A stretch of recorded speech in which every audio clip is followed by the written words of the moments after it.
Salut à tous, une fois n'est pas coutume, le triple like du jour se passe au musée. Je vous ai trouvé 3 bonnes raisons de découvrir l'exposition À boire quand la bière s'invite au musée. On est à la Chartreuse de Douai. Allez, je vous emmène.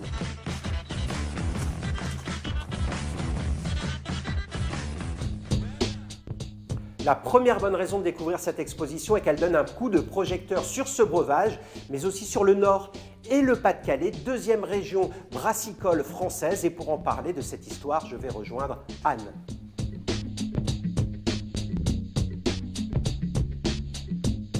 Historiquement, comment ça se fait que le Nord-Pas-de-Calais est une région si brassicole ?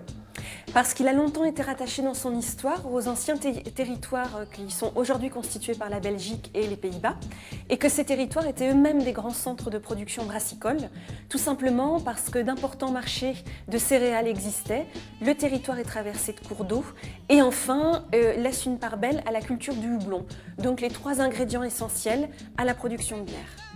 Ma deuxième bonne raison de découvrir cette exposition, qui comprend 110 œuvres, mais aussi objets de collection, objets d'art, c'est qu'elle permet de distinguer plus précisément la frontière entre publicité et œuvre d'art. Et pour en parler, je vais retrouver Anne. Alors Anne, on voulait parler de ce tableau qui est très prestigieux. Il a été fait par qui? Il date de quand? Il a été peint par Jans van de Velde et il date de vers 542, c'est-à-dire le milieu du XVIIe siècle. Il représente quoi? Il représente une nature morte sur laquelle sont visibles en réalité 2 verres de bière, un très grand et un pichet un peu plus petit. Le très grand est strié puisqu'on le passait de convive en convive et chacun buvait au même verre. Donc ça témoigne vraiment des usages de consommation de bière qui sont très différents de ceux d'aujourd'hui. Et puis autour de ces verres de bière, vous avez différents aliments, différents objets qui sont posés sur la table et qui ont toutes et tous une fonction symbolique. Alors vous avez aussi des affiches publicitaires. En quoi ces affiches sont à la fois des œuvres, à la fois des publicités? Des œuvres parce qu'elles sont conçues et dessinées parmi les plus grands dessinateurs de l'époque, en particulier celle d'Alphonse Mucha, qui représente une très belle jeune femme sous la forme d'une divinité qui fait la promotion des bières de la Meuse.